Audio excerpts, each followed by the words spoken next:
All right, so in chapter 13, we are going to start talking about sequences. So in its simplest sense, a sequence is a list of numbers in a specific order.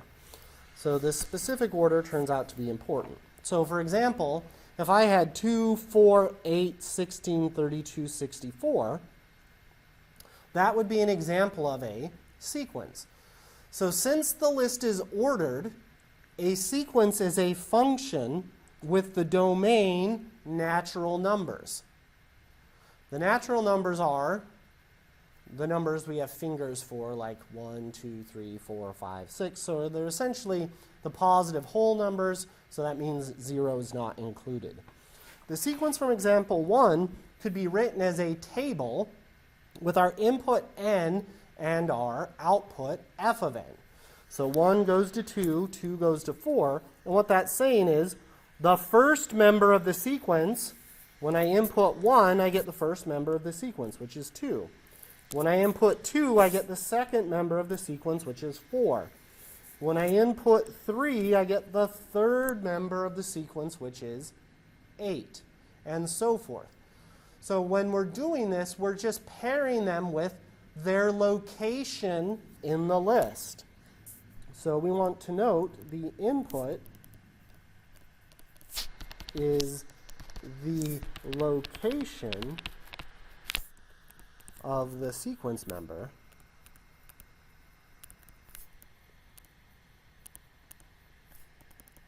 in the list.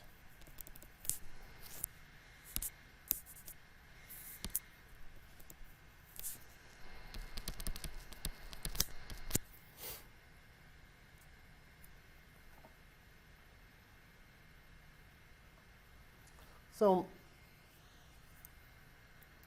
instead of using our traditional function notation, when we talk about sequences, we will use the subscript notation.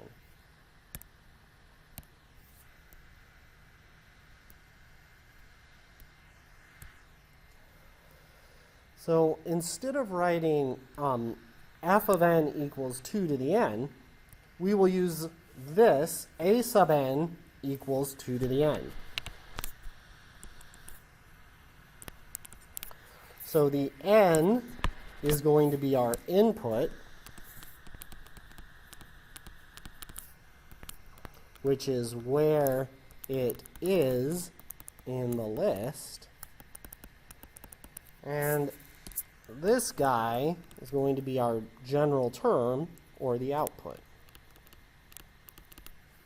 Kind of like our y value. So in terms of this notation, it's just a function. The only difference is we are only allowed to use whole number, positive whole number inputs. So we read the symbol a n is a sub n or a n. So, for example,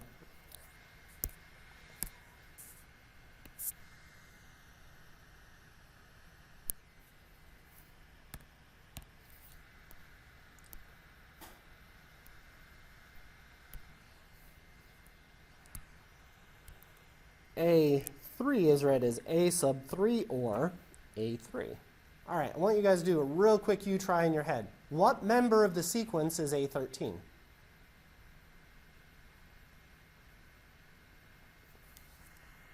Don't overthink it. What is it? 13, right? Because the input tells us what member of the sequence it is. So for our next example, example 3, it says, if a sub n is equal to n squared, find the first 5 terms of the sequence. Well, the first term is going to happen when n equals 1. So a sub 1 is 1 squared, which is 1. The second term happens when n equals 2. So that's going to be 2 squared, which is 4. Our third term happens when n equals 3. So that's 3 squared, which is 9. Our fourth term happens when n equals 4. So a sub 4 is 4 squared, which is 16. And our fifth term, a sub 5, happens when n equals to 5, and we get 25, right? So the first 5 terms of this sequence are 1, 4, 9, 16, and 25. So this would be the list of perfect squares, right? 1 squared is 1, 2 squared is 4, 3 squared is 9, 4 squared is 16, 5 squared is 25. So the next one would have to be 36 and so forth.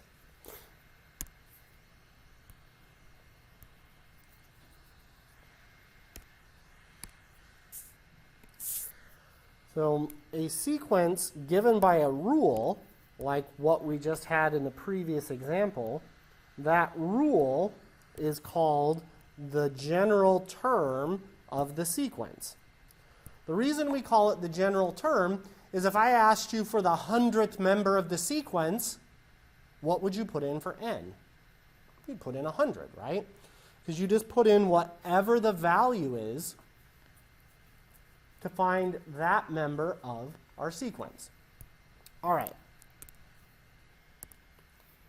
So let's go ahead and find our first 5 terms. So to find the first term, we use n equals 1. So a1 is 2 to the first minus 1 over 2 to the first, which is 2 take away 1 over 2, which is 1/2. Our second term, a2, is going to be 2 squared minus 1 over 2 squared, which is 4 minus 1 over 4, so we get 3/4. We get n equals to 3. We have a sub 3 is 2 cubed take away 1 all over 2 cubed. 2 cubed is 8. Take away 1 is 7 over 8. N equals 4 gives us 2 to the 4th minus 1 over 2 to the 4th. So 16 take away 1 is 15 over 16. Finally, we're to our very last one. A sub 5 is 2 to the 5th, take away 1 over 2 to the 5th. 32 take away 1 is 31 over 32. So that would be our first 5 terms of that sequence. All right, let's take a look at our next example.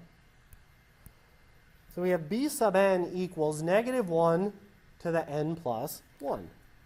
So when n equals 1, we have b sub 1 is negative 1 to the 1 plus 1 over 1. That's negative 1 squared over 1. Negative 1 over 1 is negative 1. We rinse and repeat for n equals 2. We get negative 1 to the 2 plus 1 over 2, which is negative 1 cubed over 2, gives us negative 1/2.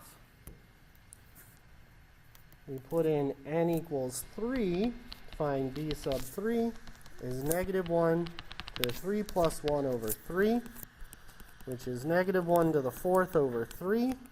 Negative 1 to the 4th is positive 1, so we get 1/3. N equals 4 gives us b sub 4 equals negative 1 to the 4 plus 1 over 4. So negative 1 to the 5th over 4 is negative 1/4. And then finally we get to our last term that we're calculating anyway, b sub 5. So negative 1 to the 5 plus 1 over 5. So negative 1 to the 6th over 5, which is positive 1 over 5. So we get these for our first 5 terms. All right, so let's take a look. So the previous sequence is an example of what is called an alternating sequence. An alternating sequence has one of the two sign patterns, where it goes plus, minus, plus, minus, plus, minus. If it does, it has something that looks like this, or it goes minus, plus, minus, plus, minus, plus, which is where it's going to have a negative 1 to the end. An alternating sequence will always contain a factor of one of these two things, or something that would reduce to one of these two things. All right. So example 5 wants us to write the general term of the sequence. And then they're all on the next page.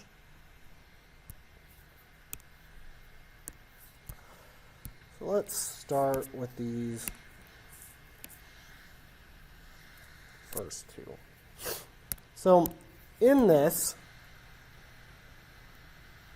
we're given the sequence as a list, and we are asked to produce a rule that will calculate or give the list of numbers. So let's take a look at our first example, 2, 4, 6, 8. And we want to look for a pattern. So the pattern that we see is it appears to get to the next member of the sequence, we are going to add 2 each time. So a guess for what the sequence is, we might guess that it is equal to n plus 2, because we're adding 2 every single time. Well, let's check. If we try n equals 1, we have a sub 1 would be 1 plus 2, which is 3. Not looking so good. We try n equals 2. A sub 2 is 2 plus 2, which is 4. And finally, let's do one more. A sub 3, we get 3 plus 2, which is 5. Well, that's not good. We were supposed to get 2, 4, 6, but we got 3, 4, 5. So let's analyze what happened. So to help us understand what's happening, we're adding 2 every time. And when we just wrote down add 2, it didn't work. So let's think about this. Well, what's 3 times 4? Well, let's see. 3 times 4 is equal to 12. But the real question is, well, why does 3 times 4 equal 12? Well, the answer to that is 3 times 4 equals 12 because 3 plus 3 plus 3 plus 3 added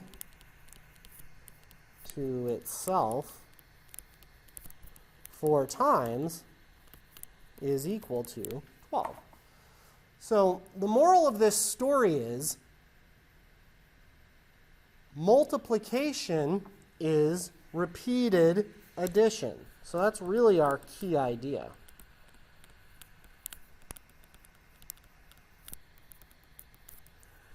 Repeated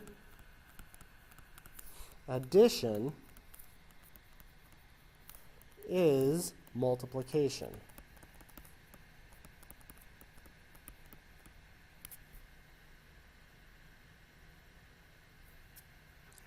So what we should have had, since we're repeatedly adding the number 2, we should have had a sub n equals 2 times n. So if we check now, a sub 1 is 2 times 1, which is 2. A sub 2 is 2 times 2, which is 4. And a sub 3 is 2 times 3, which is 6.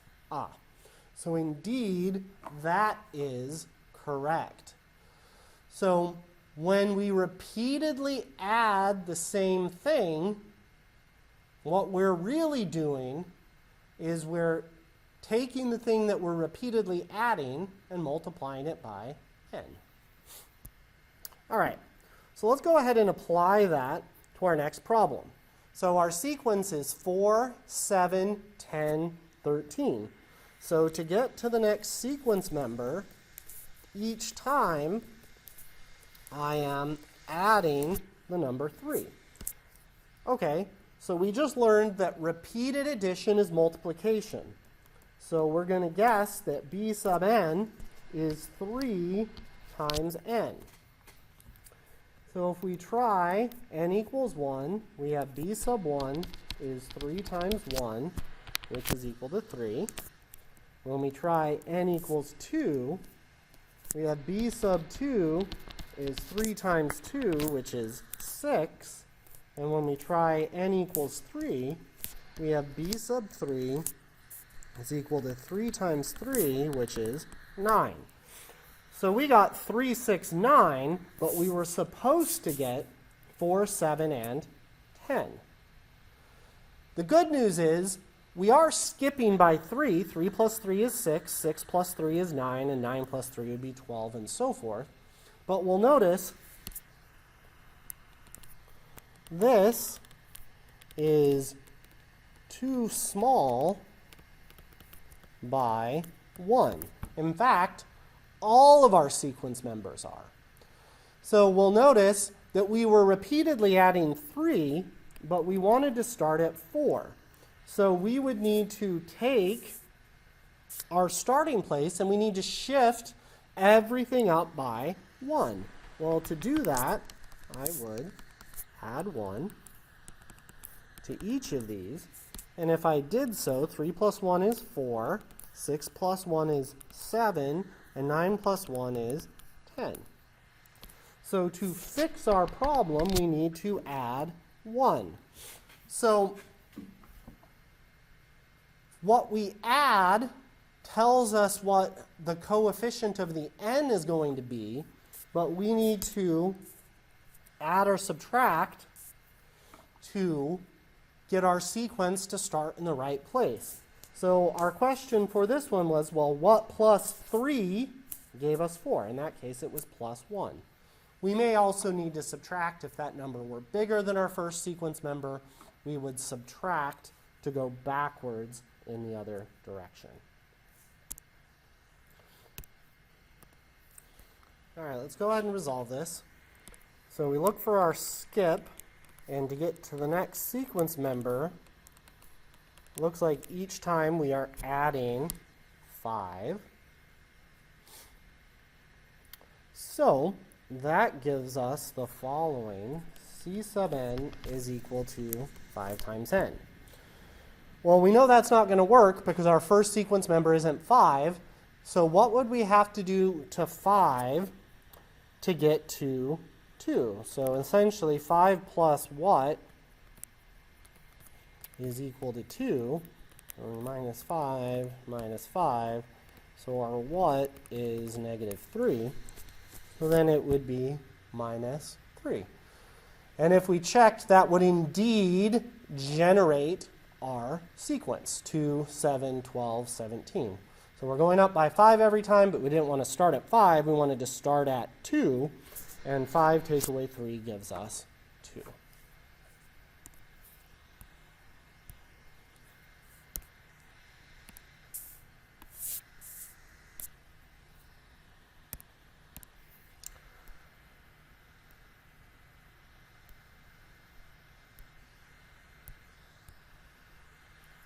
All right, so let's take a look at D. So this time, when we look at it, to go from 3 to 9 would be plus 6, but from 9 to 27, we would have to add 18. Well, that's not going to work. So we're not adding the same thing every time. So this time, maybe we're multiplying. So what times 3 gives us 9? Well, that's times 3. 9 times 3 is 27. 27 times 3 is 81. And 81 times 3 is 243. Okay, perfect. So this time it seems like we're multiplying by 3.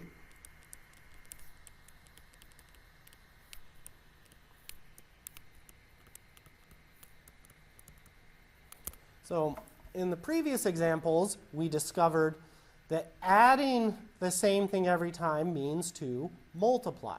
So if repeated addition is multiplication, what's repeated multiplication?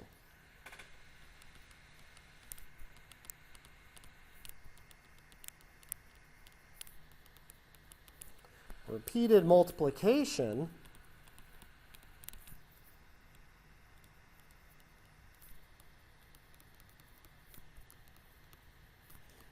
is an exponent. So in this case, we're going to have d sub n is equal to 3 to the n. Because each time we're multiplying by 3. Well, exponents on a base tell us to multiply by the base that many times. Oh. So 81 is 3 times 3 times 3 times 3, or 3 to the 4th power. All right. Let's take a look at E.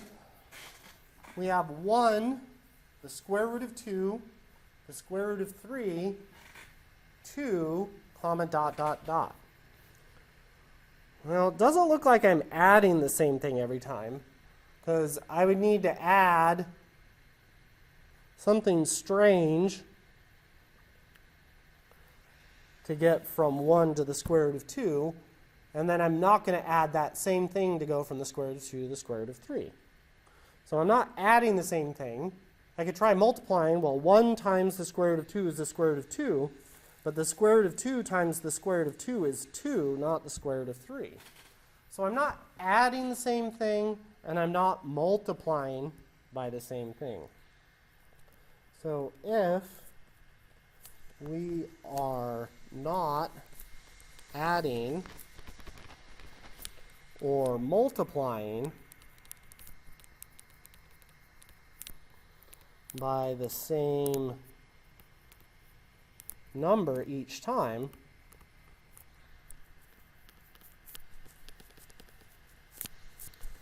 it may be helpful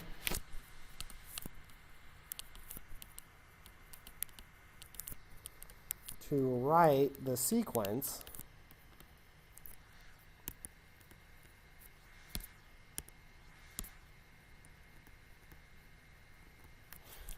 as a table of ordered pairs.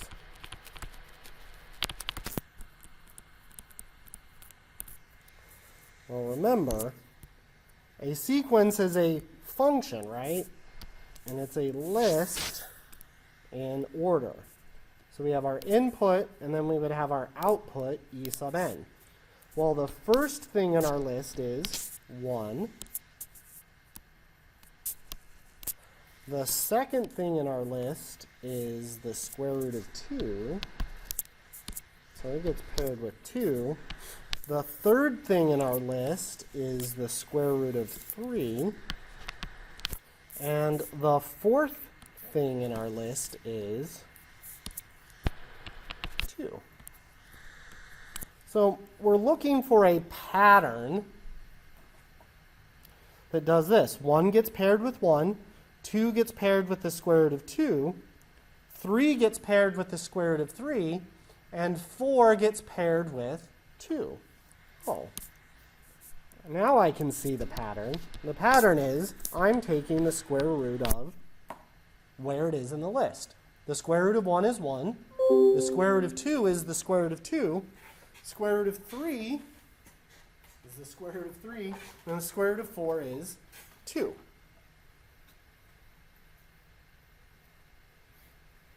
So if we're not adding or multiplying by the same thing and we're just looking for a pattern, oftentimes writing it as a table will help make the pattern a little more obvious.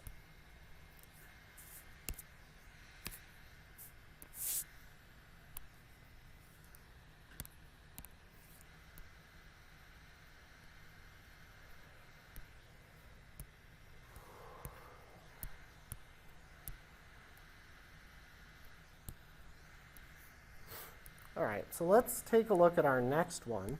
So we have 3, 1, 4, 1, 5, 9. Well, I'm definitely not adding the same thing every time, and I'm definitely not multiplying by the same thing every time.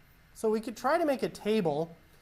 Turns out that that's probably not going to be too helpful. This is a well-defined sequence, but our rule is f sub n is the nth digit of pi. Because if you pull out your calculator and you say, well, what's pi? Okay, first one is 3, 1, 4, 1, 5, 9. Oh, so the next one is 2, 6, 5, and so forth. So it turns out for this sequence, there is no closed form rule that I can write down, but the nth digit of pi is well defined. You could always, if I asked you to find the 1000th digit of pi, you'd have to use something besides your calculator, but you could do so. So not all sequences are going to have a nice, compact, general term. All right. For example G, we have 1/3, 3/5, 5/7, and 7/9. So another technique, when we have fractions,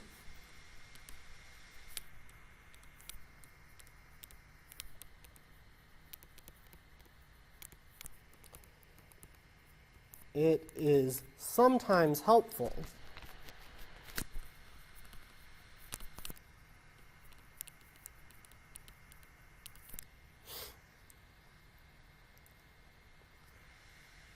to analyze the numerator and denominator separately.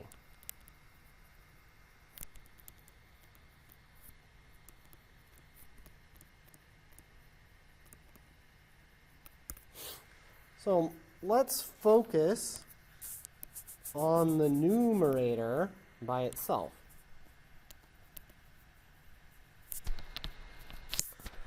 So by itself, the numerator is 1, 3, 5, 7. Oh, well, that has a nice, well-defined pattern. We're adding 2 every single time. So then our numerator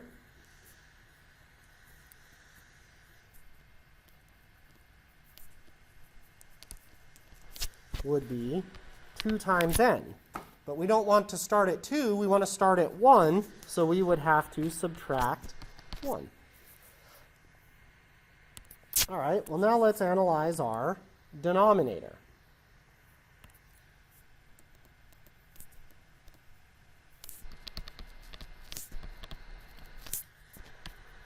Well, it's 3, 5, 7, 9. Oh, well, it's doing the same thing, actually. Plus 2 plus 2.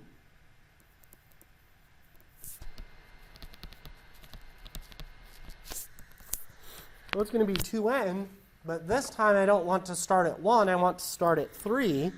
So 2 plus 1 gives me 3. So then my general term for g sub n would be my numerator, 2n minus 1, over my denominator, which is 2n plus 1. It's also worth noting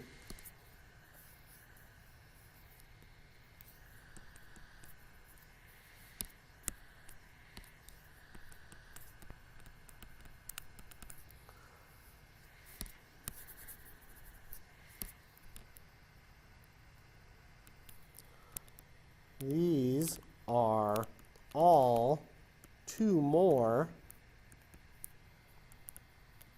than the numerator. So if we would have noticed that pattern, we would have had denominator equals numerator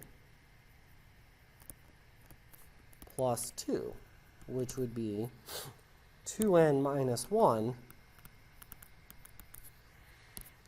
plus 2, which is 2n plus 1. And it gives us the same thing.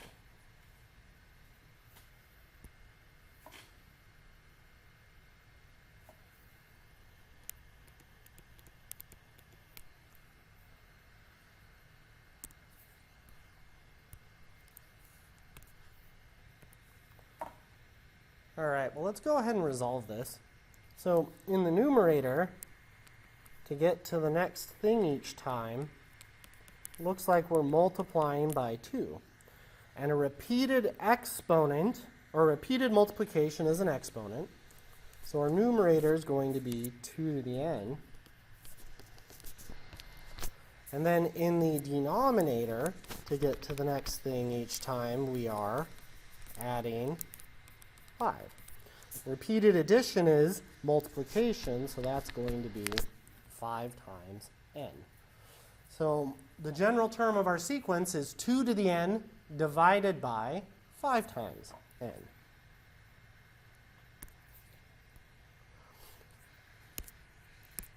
All right, so the next thing we want to talk about is a different type of sequence altogether.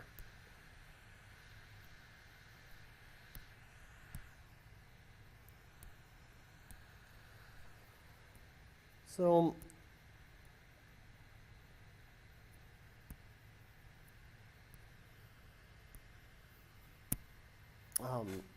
we want to talk about what is called a recursively defined sequence. So a sequence is recursive if the values depend on values of sequence members that came before.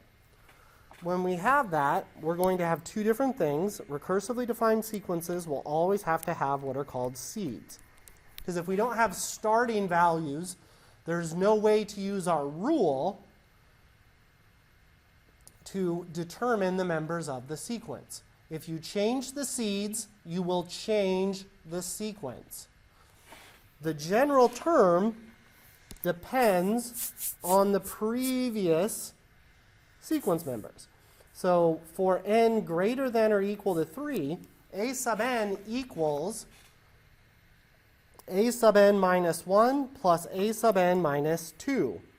So we need to take note of a couple of things in this. So we have n minus 1 and we have n minus 2. The subtraction is in the subscript.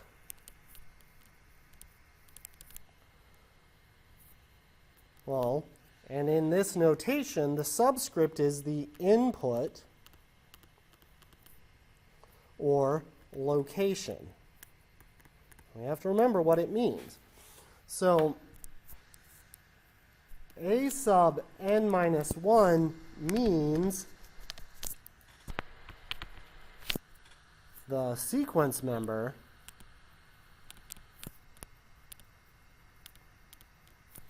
before a sub n.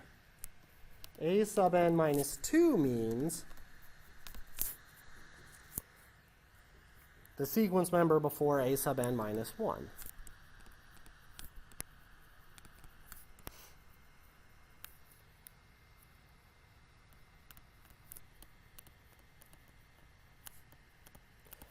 So remember, the input tells us where something is in the list.